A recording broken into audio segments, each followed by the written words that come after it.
How's it going, guys? Welcome back to the channel. Now, South Africa have announced their squad to play Italy this weekend.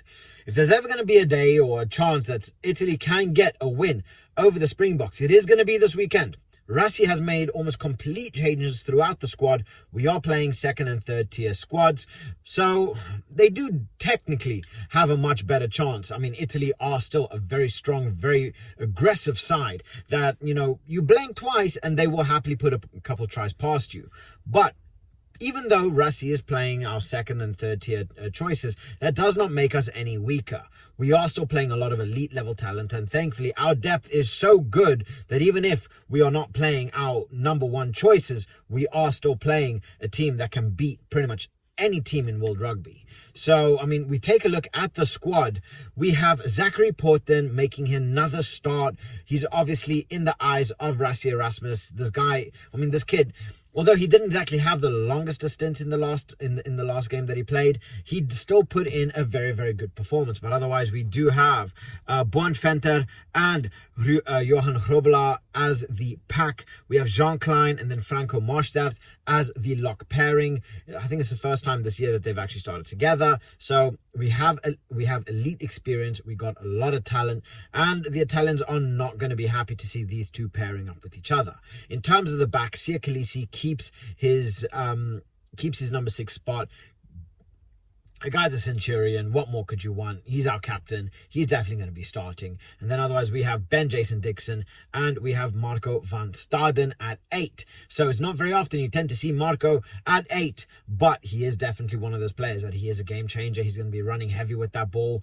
And I think, we are going to be playing a very physical game, a very, very physical game. Ben Jason Dixon can definitely get himself around the park. He's going to make those big tackles and he's going to, he's going to jackal hard. So this back row is definitely going to be a force to be reckoned with. In terms of the lock pairing, we have Morne van den Berg, which I'm a huge fan of. Anybody that's watched this channel before, you'll know that I'm a huge fan of Morne. I do feel that he is going to be one of those players that he is going to be fighting for that, starting spot along the lines of Kobus Reinach and Grant Williams. Obviously, Kobus, he is getting to the back end of his career. I think he's like 35, 36 years old. So to have someone like Morne in the backup, building traction, putting in solid performances. I thought he played brilliantly whenever he's actually had the chance to. So I think this is another good game to be able to show what he's worth, his quality, his kicking ability, and his game management. So Morne, definitely a big player, one for the future. Otherwise, Handré Pollard does start finally. I think we are going to be using his kicking prowess, and we look at what Garbisi did to Australia in the last game. He just ticked away with points, and then had Montiwane and Louis Liner to come through with late tries, ended up getting them a win. South Africa aren't going to want that. Handré Pollard, he's going to match him. We are going to hit points. We are going to want to try and get as far ahead as physically possible, as quickly as physically possible, so that we can maintain a good point difference, just in case Italy come through with some late tries and really start causing a lot of havoc, which we know they are more than capable of doing. You just look at the havoc that Capuozzo is able to do, whether they play him on the wing, whether they play him as a 15. He is a dynamic player. He's so fast. He's very quick on his feet, and he's someone that can definitely cause a lot of hassle. And then you add, the likes of, Brex, you add the likes of Menoncello, you add the likes of, Garbisi. It's just like ridiculous. They have such serious talent. In terms of our backs, we have Kurtley Arendse pairing with Edward van der Merwe. Nice to see Edward van der Merwe finally getting a bit more game time. He hasn't played for a little while. I think he did pick up a little bit of a knock as well, but he is a player that, he was bagging in tries left, right, and center. He did go through a little bit of a rough patch, but perfect game for him to come back into the swing of things and really start getting those engines running again, and hopefully he can bag himself a try. But obviously Kurtley Arendse is just one of those elite level talents that we have the option to have. Now, where I was really caught off guard was our centers. Kanan Moody has earned himself back a spot at 13, but he's paired with Ethan Hooker at 12. It's not very often you tend to see Ethan Hooker at 12 for the Springboks, but it is nice that we do have the versatility to be able to do so. Ethan Hooker, he can play the 13, he can play the 14, he can play the 11, he can play the 15, and now he's playing the 12. So, having someone as versatile as him, having someone that has the quality that he has and has the ability to, to put everyone, to really put the pace on everybody is, it's definitely a nice thing to have.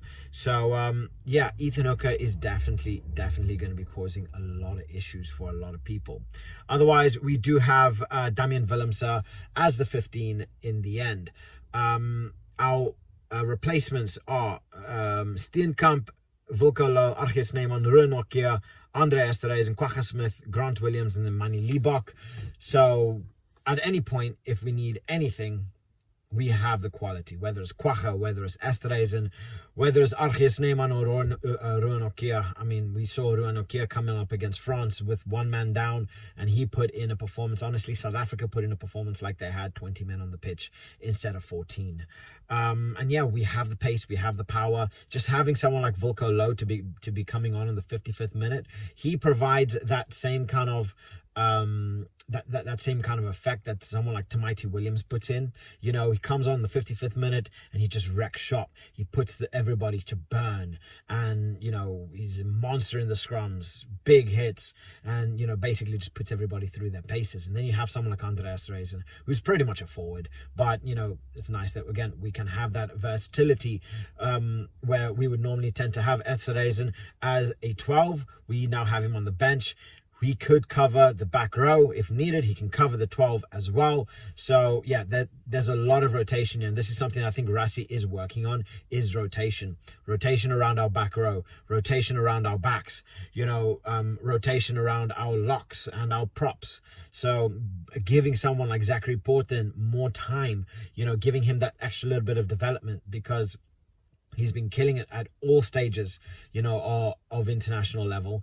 And now it's just time for him to make that step up and really start putting the rest of the players to the sword and start saying, look, I'm fighting for this spot. So he's definitely gotten the eye of Rassie Erasmus. How long he's going to be able to keep it, I don't know, but definitely a good game for him to showcase his skills.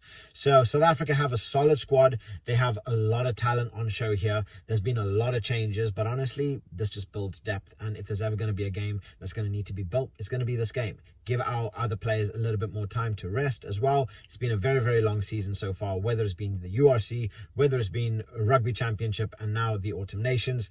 There's been a lot of rugby going on. So to have our players rested, and then still to have Ireland, still to have, I think it's Wales at the end as well.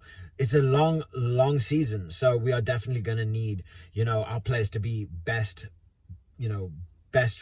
shape, fit, as rested as possible. And obviously Rassie is, a game manager. He's a player manager as well. So, he's going to make sure that everybody has been looked after, rested, and ready for the upcoming games. And Ireland is definitely going to be the hardest and most difficult game for the rest of the year. If we are able to come through with a win in that game, that basically sets us for an unbeaten Northern Tour, which I cannot wait to see happen.